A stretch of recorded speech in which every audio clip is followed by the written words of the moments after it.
who have been with us all morning. So this is, Jim, is worse than we could ever have imagined. It is the worst mass shooting in U.S. history. 50 people at least were mowed down from the window of the Mandalay Bay, the 32nd floor. We do know the sheriff confirmed the shooter who was killed. His identity, Stephen Paddock. He's 64 years old. We don't know much more else about him. They didn't share any motivation. If they've found any sort of evidence on social media or any note, what do you hear in what the sheriff said and what's happening? Well, from what the sheriff said, Allison, we've learned a couple things. Obviously, we talked earlier, the age of the shooter is just usually outside of the bracketing of the folks that... 64 is older than sometimes the 20-something-year-old. Or 30-something, you know, 30, 35. It's older than all of them. I mean, as far as we can tell, we've gone back and looked at the mass shootings in the United States, and it's tragic there are so many, but this would be the oldest perpetrator that we've seen. Absolutely, and with the number now having risen to 50 casualty or 50 confirmed dead, I fear it's going to be more as I continue to listen to the chilling machine gun fire, and that's what it was. When I first heard it, I thought it was a crew-served weapon from Afghanistan.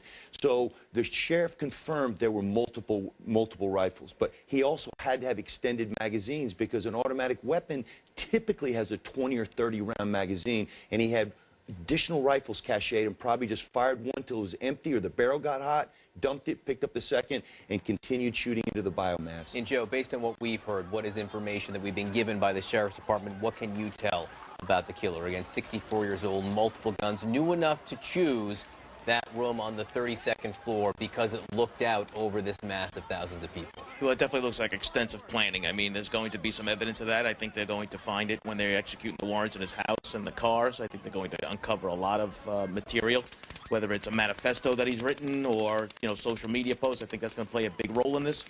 And, you know, to try to, you know, get drilled down to what made this guy tick, what prevented it, what made him do such a thing. Just a little more background. This was the final day of a 4-day concert. This is the Route 91 Harvest Festival. It's the 4th year that they've had this. Country Music Entertainer of the Year, Jason Aldean, was on stage. He was just finishing up his set. So this was the last moment of this big celebration.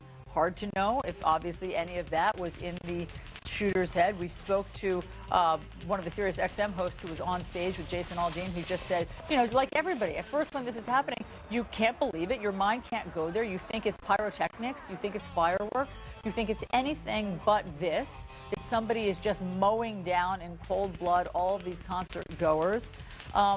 We just don't have enough information yet. But look, I mean, you guys deal with this all the time. This isn't the first mass killing we've seen at a concert. These big venues are soft targets now. Sure, and Allison, as you point out, the amplification of music and sound, and the fact that a number of the witnesses have now said they thought that the initial barrage of gunfire was the end of the show fireworks. And so that kept people in more of an unsuspecting mode for a lot longer and let this person continue to kill folks. I thought it was also interesting here in that the place that he picked, we talked about soft targets. People know that trying to get bombs on airplanes are difficult now. They know that attacking a federal building or doing something inside a venue is difficult.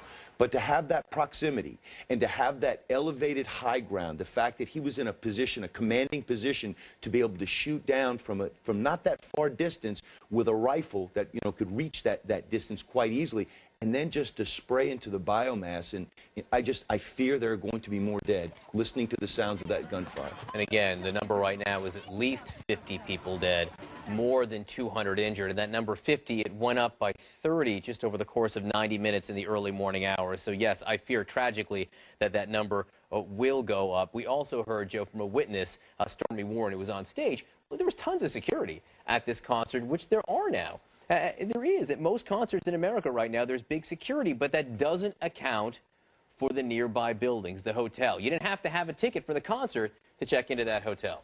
Yes, and this is what happens. Everybody felt safe because of all the different measures that they put in for this, you know, not thinking that this could happen from a half a mile away or a quarter mile away. And that's the thinking behind this. And you know what? I mean, what Stormy was also telling us, too, that he saw the bullets raining down onto the stage. That's where he knew to look up. But everybody else in the crowd, they were concentrating on, you know, what the music and the entertainers. They weren't interested in about anything else, but he saw it hitting right in front of him, and that's what led him to look up. But unfortunately, everybody else was just kind of concentrating on what's going on, because that's what they're there for.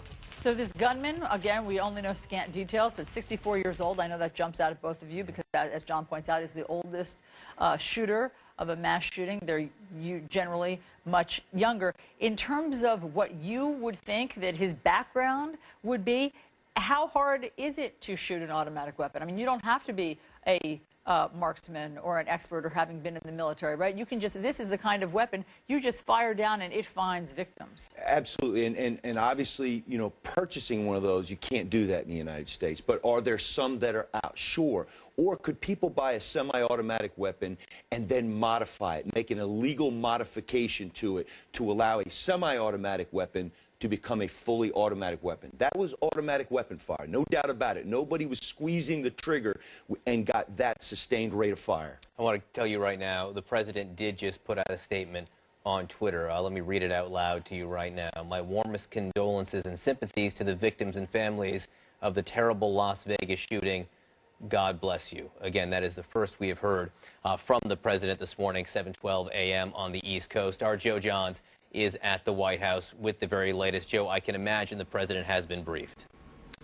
It's clear the president has been briefed. This is a statement that was put out to the White House media pool just a few minutes ago and disseminated to all of the news organizations that are party to it. It reads, the president's been briefed on the horrific tragedy in Las Vegas. We're monitoring the situation closely and offer our full support to state and local officials. All of those affected are in our thoughts and prayers. So, as I said, that's been put out across the White House to the media news organizations. What's interesting is that the president himself, though he's been extremely active on Twitter over the last 48, 72 hours, has not himself tweeted on the issue of Las Vegas. There we go. Oh, we just got something, and it still has not come up on my phone, so perhaps you can tell me. But it's been a while since the president's taken this long, and it's also very interesting, I think, to say that the president has been very quick off the draw to talk about mass casualty events, whether in the United States or other places, and this time he's held off a bit. I know that comes not too long after the president said that he wants to get all the facts before weighing in on certain issues. So perhaps you can tell me at this time what that tweet says, because it's not up on my phone. Joe, I'll read it right now. Joe Johns at the White House. Again, Joe's news is the president has been briefed. This is the statement the president just put out on Twitter. My warmest condolences and sympathies to the victims and families of the terrible Las Vegas shooting. God bless you. That came up from the president again after 7 a.m. I did say that the shooter here, believed to be one of the oldest in any mass shooting we've seen. The shooter at the Republican baseball practice last spring was also older than 60 as well. So this is the second time we've seen someone in the older years do something like this, which is odd. Joe, talk to me about this crime scene. It's a huge crime scene right now. You have essentially the Las Vegas Strip in this very big concert venue right in the middle of it. These are some live pictures right now. Certainly, I mean, but you have multiple crime scenes, right? Because you're going to have his house, you're going to have his cars, and of course you have this park where it's going to be a huge undertaking because of all the ballistics that have to be recovered from this, any of the other information that they're going to be able to find. They have to coordinate a crime scene search where they're going to use a grid pattern so that they don't miss anything. They're going to have to flag all the different pieces of evidence that they do find. And then also, you got to remember, there's going to be evidence, unfortunately, at the hospital where some of these victims have passed away now. So they're going to have to go and collect those things, too. So, I mean, this is a huge undertaking for any police department. But this one is going to be extremely difficult to deal with because of the amount of people that have been killed. Jim, investigators like you always try to figure out what this is, what the motivation was. Is this terrorism? I mean, isn't it domestic terrorism, something that rains terror down on thousands of people at a concert? What's the technicality that would keep them from calling this domestic terrorism? Absolutely. The difference between domestic terrorism and international terrorism is just simply where it originates. So is it somebody that was born here, or is it somebody that comes from some other place? I think the military is often criticized, and they say generals are always caught fighting the last war. But we have to look back at what's happened, and we have to make sure to try to prevent those type of things, but be forward-leaning, because whatever we do to prevent a terrorist act, the terrorists are always thinking of something else. Okay, they can't hit hard targets, we'll hit a soft target. And Sun Tzu, I think the Chinese general from 500 BC once famously said that there there are no, there are no stable conditions in warfare. It's like water. It doesn't retain its shape. Terrorism is the same way. We have to look at this and learn from this. This is eerily reminiscent of August 1st, 1966, the University of Texas clock tower shooting. Eerily reminiscent of that, where you have somebody in a high position. And again, he knew he wasn't going to survive that. He knew that the police were going to interdict it. Same thing here. There was no getaway car. There was no plan. There was no seeking out of a negotiated settlement. I'll turn myself in if. There was none of that. Kill as many people as possible and then either be vanquished by the police or kill yourself. Right. You can't get into a concert, find a building near the concert, work a way around it. Again, this is the largest, deadliest mass shooting, we believe, in U.S. history. More than 50 people killed, more than 200 injured. The suspect, Stephen Paddock, 64 years old, he is dead. He was killed in the hotel room on the 32nd floor of the Mandalay Bay. Numerous other guns inside that hotel room. We did just get some other news from our White House reporters. Jeff Zeleny reporting that an administration official tells CNN that the president's trip to Puerto Rico, which was planned for tomorrow, is now under review. I think the White House looking at the situation right now, trying to get a sense of Las Vegas and the aftermath, and will decide whether or not the president still does go to Puerto Rico to see the damage there himself. There had been a person of interest for a couple of hours the police were looking for. It was a woman. She was described as a roommate or a companion somehow of this gunman. The sheriff came out and said that she has been located. We assume that they are talking to her. She will obviously, Joe, be their best link to what his mindset was, who he was, what his background is, why he did it. Well, certainly, and they're also going to ask if she knew anything, why didn't she tip the police off? If he's been talking about this, I mean, you just don't go into a hotel room, somebody with bags full of guns, and then walk away and say, like, okay, bye, see you later. So there's a lot of questions that need to be answered here, but they're going to treat her with kid gloves initially because she's going to be their number one source of information. But I think as soon as that's over with, I think she's going to be facing some stiff penalties. Gentlemen, please stand by. We're going to need your help. We want to go now to Jake Owen. He's a country music star. He was on stage next to Jason Aldean while this horrible scene was unfolding, and he joins us now. Jake, where are you this morning? Hey, hi, how are y'all doing? I'm actually still on my tour bus in a parking lot. It's about 300 or 400 yards away from the stage. I somehow made it over here from the stage area when the shooting started. It was ringing off the top of the stage. You could hear it hitting trailers, people scattering, and it was chaos. I've never and don't ever want to ever be a part of anything like this ever again. Yeah, of course. And so what happened? Were you playing on stage with Jason, and how long did it take to figure out what was unfolding? I was standing there, I had just come off stage before Jason's set, and I was back out there like we always do. We're all friends out here, and I was out there watching the show and wanted to support him.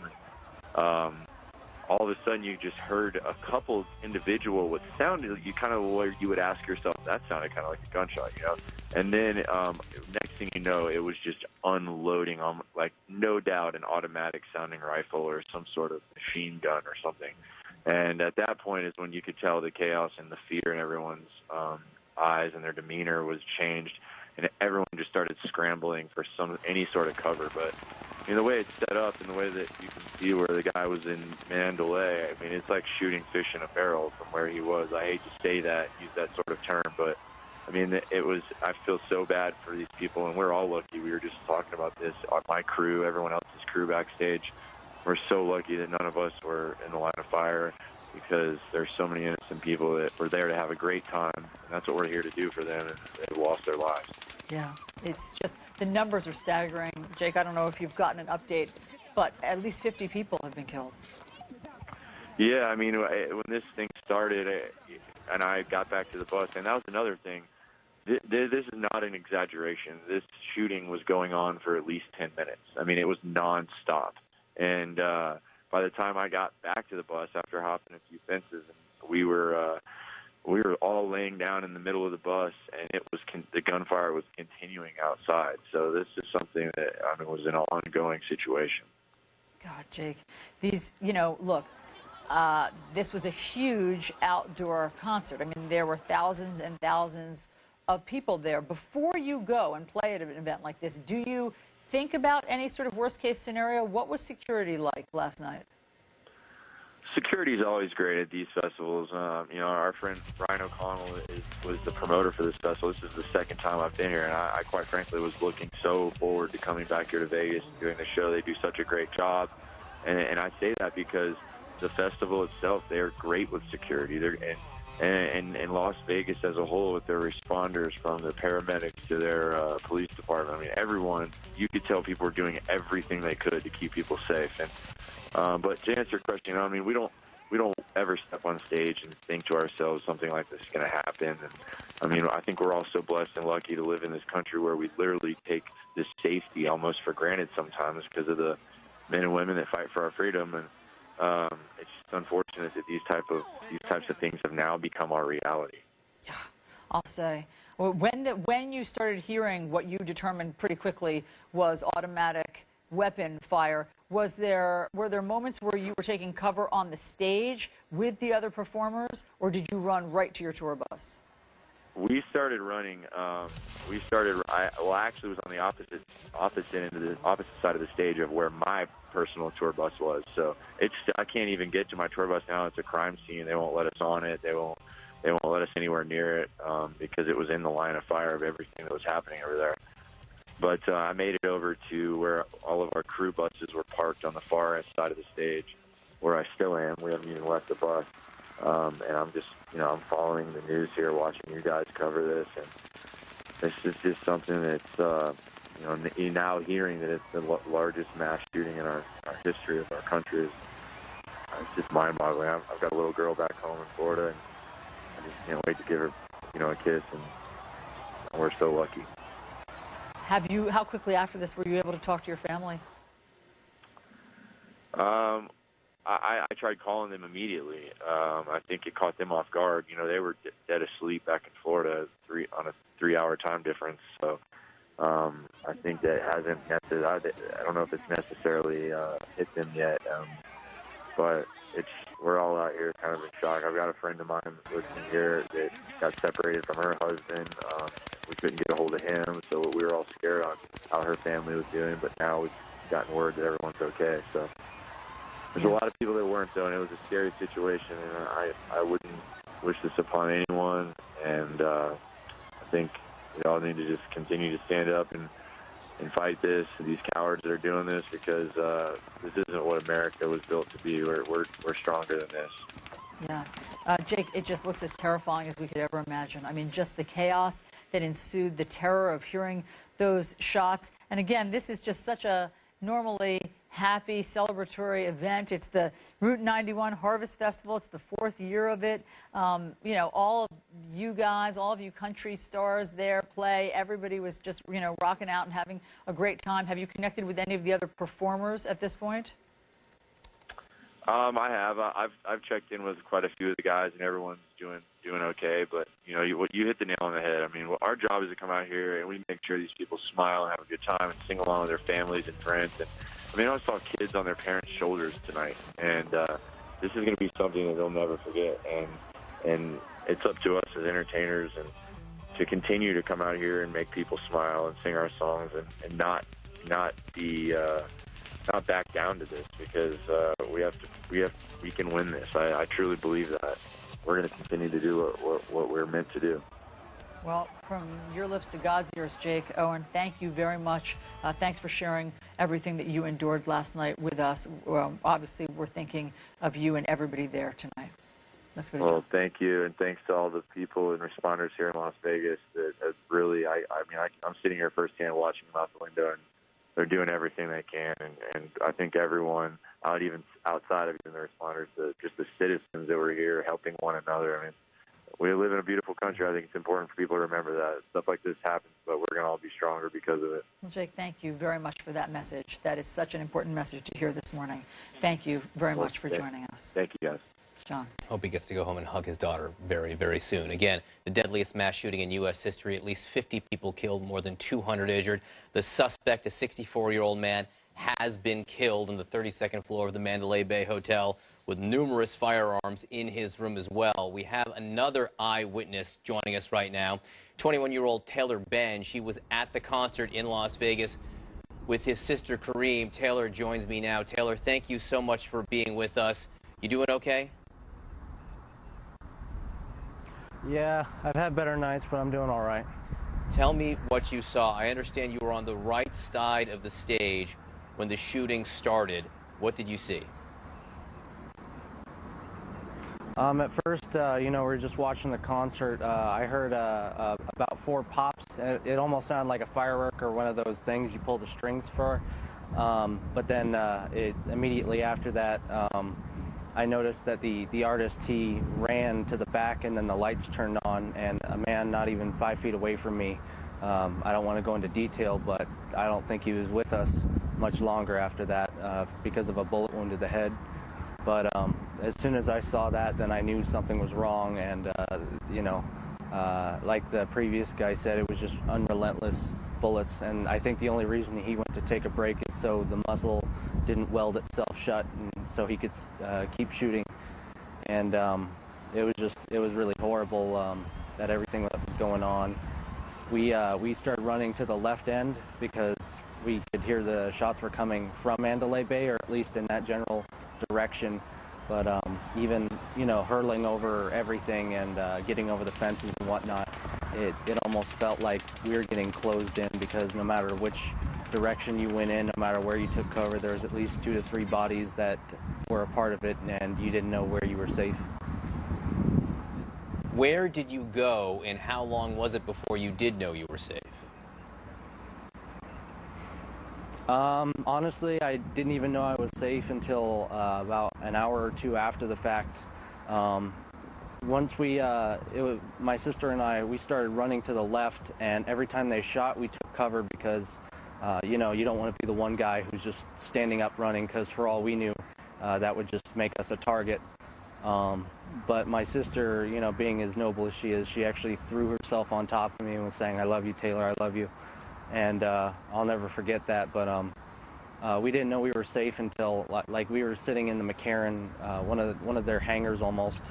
A car almost ran through the gate just to get on the runway, just to get away from that location. Because as far as we knew, there was multiple gunners, and we didn't know which direction they were coming from, and the employees at the time weren't letting us in because they didn't know what was going on. But even an hour and 30 minutes, I didn't even know if I was safe. You said you believe the gunfire was coming from the Mandalay Bay. Did you have any sense, and it can be very hard to tell this kind of thing, did you have any sense it was coming from above, from the 32nd floor? A part of me did, just because of the vantage point he must have had to get some of the shots that I've seen, because there was a tent, and if it were on this side and I took cover here, there were still bodies on that side of people just laying in pools of blood. And I still didn't even know if that was safe or not, but it's kind of a fight or flight situation. You can't really, you just got to take it to God at that point, and hope that you can make it, and hope that you're safe. And I know I can't speak for everyone, but for me, I'm just, I was agnostic going into that concert, and I'm a firm believer in God now, because there's no way that, all that happened and that I made it, and I was blessed enough to still be here alive talking to you today.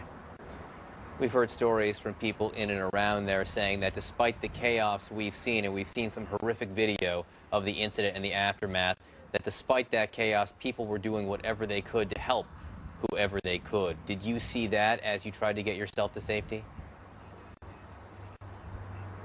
I did see a cop, and I hope he's, okay right now. He had an assault rifle in his hand, and I did see him take cover and try to aim back to see where the bullets were coming from.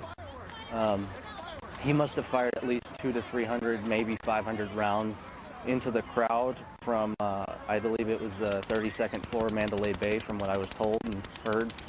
But just in terms of everything, I saw a bunch of people trying to help. Unfortunately, I also saw a lot of loved ones with their significant others holding them as they passed, and unfortunate things like that. But a lot of it was, people tried to help everyone, and I even, just to get to my car, since it was kind of far, I hopped in the back of some guy's pickup truck, and he stopped and gave me a second to just hop in the back. But I believe they went to the hospital because one of them got shot. But there was a lot of people out there helping, especially Metro and SWAT and all of them. Taylor Bench, we're glad you made it. So sorry that you had the night that you did. Please give our best to your sister Kareem as well. We're lucky to have each other to pull through this horrific evening. Thanks, Taylor. Yeah, no problem. Thank you. This is CNN Breaking News. If you are just waking up or just joining us, we do have breaking news of the most horrific kind. The worst mass shooting in U.S. history has just happened last night in Las Vegas. This was at an outdoor concert. It was a big music festival, and 50 people at least have been killed last night by what police say is one gunman. The information